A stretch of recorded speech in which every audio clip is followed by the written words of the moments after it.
pertanyaan berikutnya. Pertanyaan berikutnya dari JS.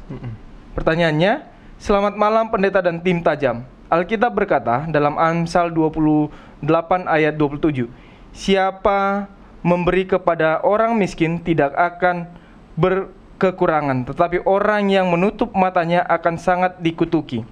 Dulu saya sering memberi uang kepada pengemis atau pengamen di jalan setiap kali berangkat dan pulang kerja.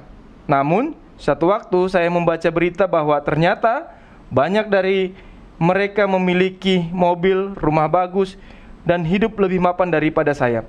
Hal itu membuat saya bingung, sebab ada yang pura-pura miskin, padahal sebenarnya lebih mampu dari saya. Sekarang, kadang saya memberi, kadang tidak. Bahkan sering saya memilih siapa yang akan saya beri. Pertanyaan saya, apakah sikap saya ini salah? Apakah sikap saya ini salah di hadapan Tuhan? Terima kasih, silakan pendeta. Terima kasih untuk pertanyaannya.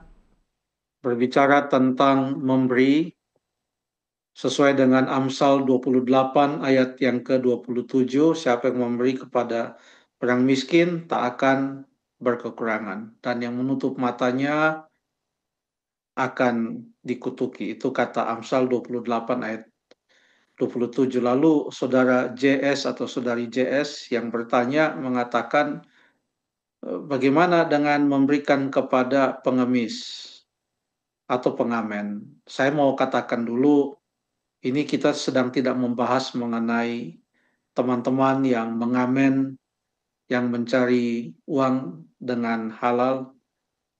Kita sedang tidak mendiskreditkan juga yang meminta-minta, karena kita tidak tahu apa yang menjadikan itu. Kita semua bersimpati dengan apa yang terjadi.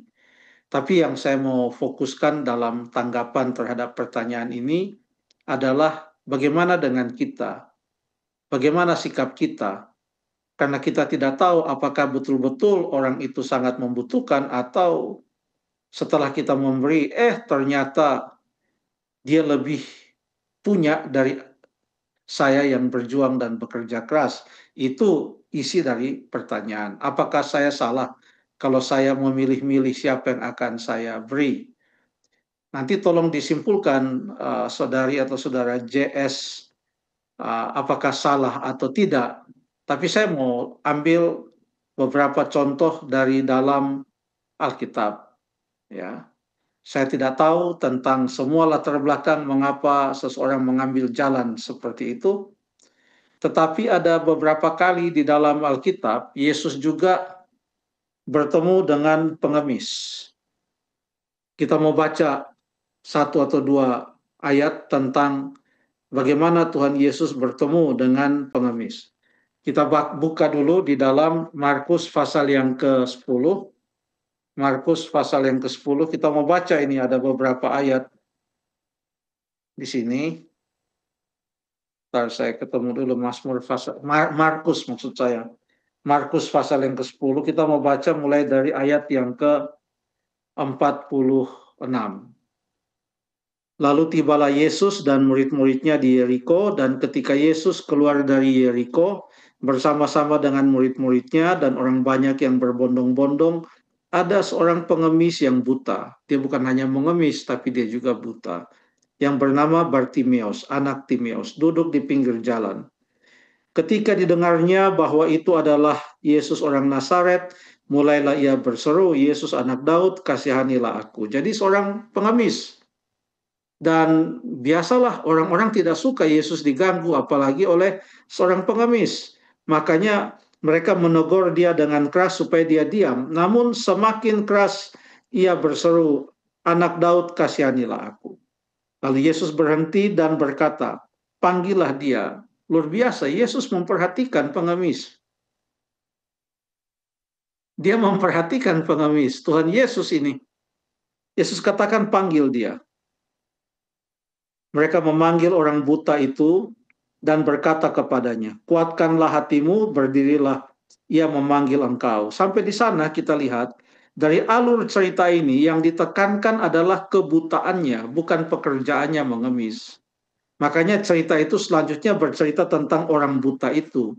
Dan karena dia tidak bisa melihat dalam cerita ini, maka tidak ada cara lain dia untuk bertahan hidup kecuali dia mengemis. Lalu Yesus bertanya kepadanya, "Apa yang kau kehendaki supaya aku perbuat bagimu?" Ingat, dia adalah seorang yang miskin. Dan dia juga adalah seorang buta. Mana yang dia mau pilih? Yang Yesus mau perbuat kepadanya? Meniadakan kemiskinannya atau menyembuhkan kebutaannya? Yesus katakan, "Apa yang harus aku perbuat?" Dia jawab dengan sangat tegas, "Rabuni, supaya aku dapat melihat." Ya, jadi Yesus tidak salah sasar. Dia tahu orang ini meminta-minta, bukan karena dia sengaja melakukan itu, tapi karena memang dia tidak tahu mau berbuat apa karena dia tidak bisa melihat. Sehingga meminta-minta itu bukanlah tujuan, tetapi adalah akibat dari keadaannya pada saat itu. Tapi Tuhan Yesus berhenti dan dia menghargai orang tersebut. Itu satu contoh dari Tuhan Yesus. Ada juga ayat di dalam Yohanes pasal yang ke-9, ayat 1 sampai ayat yang ke-8, ceritanya mirip tentang seorang yang juga buta. Yohanes pasal yang ke-9. Ya. Kita mulai baca. Saya mau baca mulai ayat yang ke-8. Waktu Yesus sedang lewat, ia melihat seorang yang buta sejak lahirnya. Murid-muridnya bertanya kepadanya, "Siapakah yang berbuat dosa? Orang itu sendiri atau orang tuanya?" Yesus katakan bukan, tetapi supaya Yesus katakan, sebentar saya baca, supaya pekerjaan-pekerjaan Allah harus dinyatakan di dalam dia.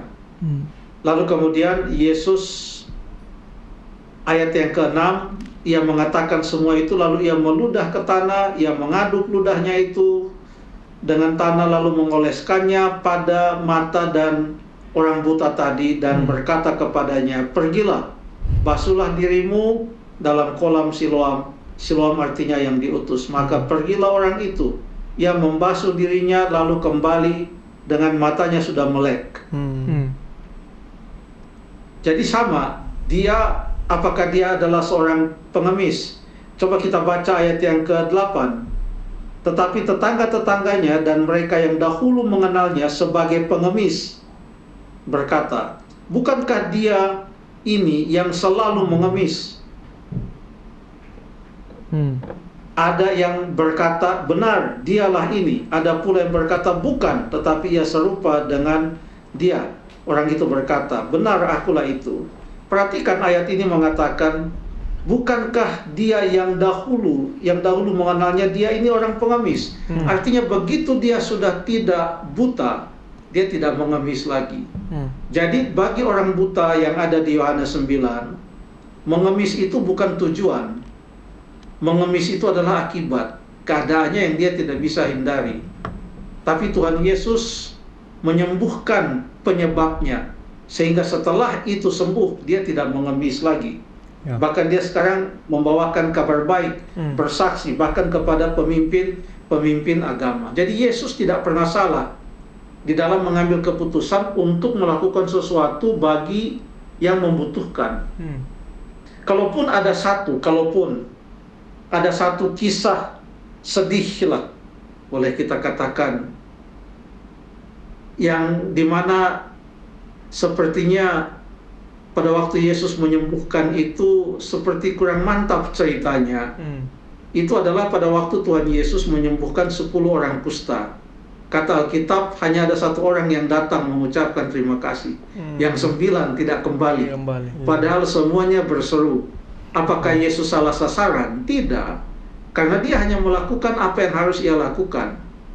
Itu yang dilakukan oleh Yesus.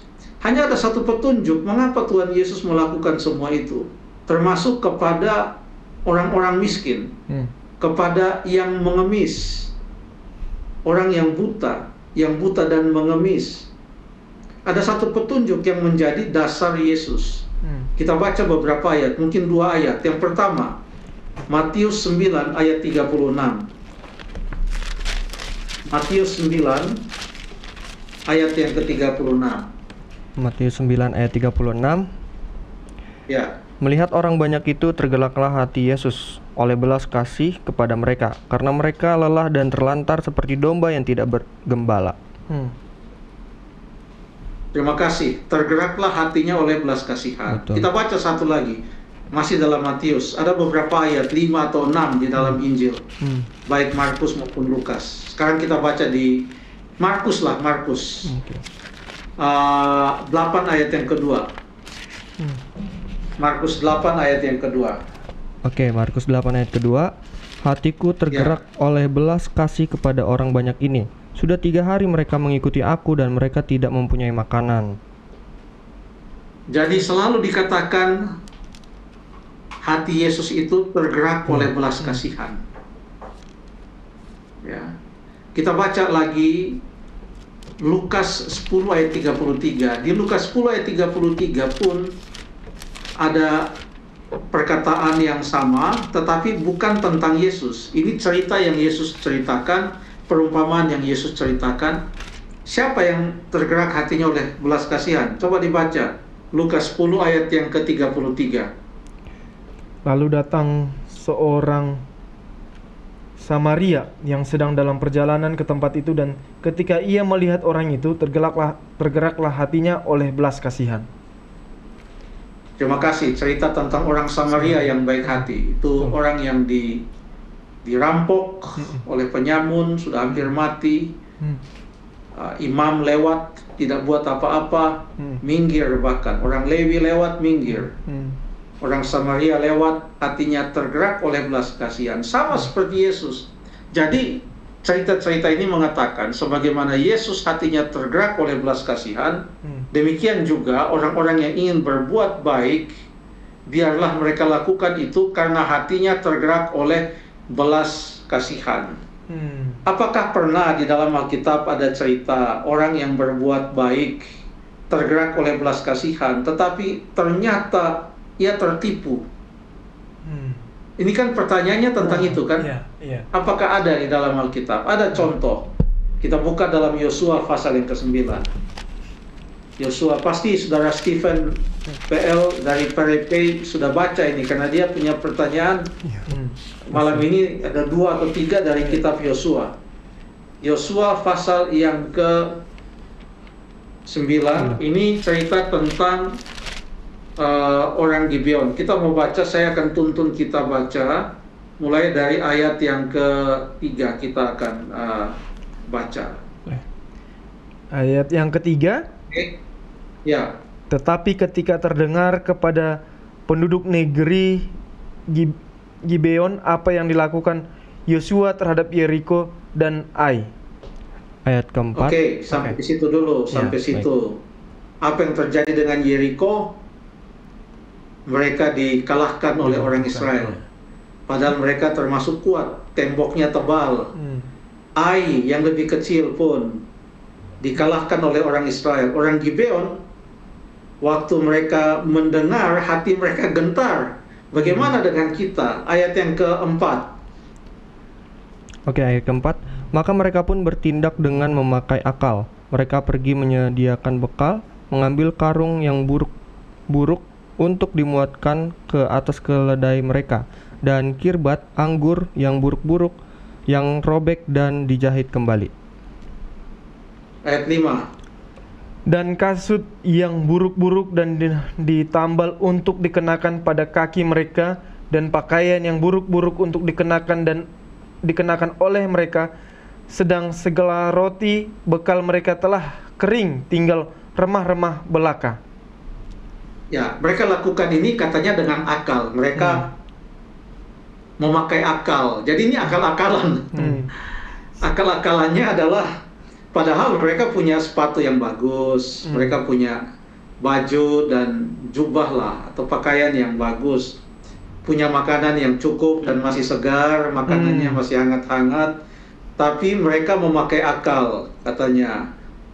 Mereka mengambil karung yang buruk untuk dimuatkan ke atas keledai, kirbat anggur buruk, semua buruk, yang robek, lalu kemudian dijahit kembali, sudah tambal-tambal. Bayangkanlah penampilan mereka itu seperti apa. Ya bisa dibayangkan ayat 6, lalu kasut mereka buruk-buruk dan ditambal. Kasutnya, sepatunya pun sudah ditempel-tempel. Lalu kemudian dikenakan pada kaki mereka dan pakaian mereka juga buruk. Itu kata buruk itu digunakan berulang-ulang di dalam ayat ini. Bahkan katanya roti bekal mereka sudah kering, tinggal remah-remah. Sudah tidak ada rotinya, hanya sudah tinggal remah-remah. Apa yang mereka mau lakukan ini? Ini mereka pakai akal ini. Pernah bayangkan seperti itu orang? Ini cerita di Alkitab. Ya. Ayat yang ke-6, demikianlah mereka pergi kepada siapa? Yosua. Lalu ke tempat perkemahan di Gilgal. Berkatalah mereka kepadanya dan kepada orang-orang Israel itu, kami ini dari negeri yang jauh. Maka sekarang ikatlah perjanjian dengan kami. Oh, enggak mungkin, kata orang Israel kepada orang-orang Gibeon itu, orang Hewi. Barangkali kamu diam di tengah-tengah kami, kalian ini pura-pura ini. Jadi mau memberi atau tidak memberi, ini pasti pura-pura ini mereka pikir, itu. Jadi mereka bilang, pasti kalian diam di tengah-tengah kami. Bagaimana mungkin kami mengikat perjanjian? Lalu sekarang mereka katakan, tunjukkanlah, mereka buat diri mereka seperti sudah keletihan, mungkin sudah tidak sisir rambutnya, sengaja buat di jenggotnya sudah panjang, lalu kemudian pakaiannya, lalu mereka katakan, kami ini hamba-hamba. Lalu dari mana kamu datang? Lalu mereka katakan, lihatlah, katanya, ayat yang ke-12, masih panas roti kami ketika kami bawa sebagai bekal. Sekarang tinggal remah-remah. Lihat ini kirbat anggur, masih baru waktu kami mengisinya, sekarang sudah sobek. Ini pakaian kami dan kasut kami, semuanya sudah buruk karena perjalanan yang sangat jauh. Tapi apa yang dilakukan? Ayat 14, dan orang Israel mengambil bekal orang-orang itu, tetapi tidak meminta keputusan Tuhan. Jadi artinya mereka tidak berdoa lagi. Hati mereka tergerak oleh belas kasihan karena mereka ketipu. Padahal mereka harus meminta keputusan Tuhan. Karena kalau Tuhan itu, Tuhan Yesus waktu ada di atas dunia ini, kalau hatinya tergerak oleh belas kasihan, gak salah dia. Jadi biarlah kita minta kepada Tuhan, berdoa saja. Karena ini cerita di dalam Alkitab, meminta petunjuk Tuhan, berdoa. Kalau Tuhan memberikan kepada hati kita suatu kesan, dan kita yakin, kita merasa tergerak oleh belas kasihan, berikan saja seberapa yang bisa kita berikan. Setelah itu tidak usah diselidiki lagi kemana itu. Kita sudah berikan, kita bersyukur kepada Tuhan, dan kita selalu dekat dengan Tuhan. Terima kasih.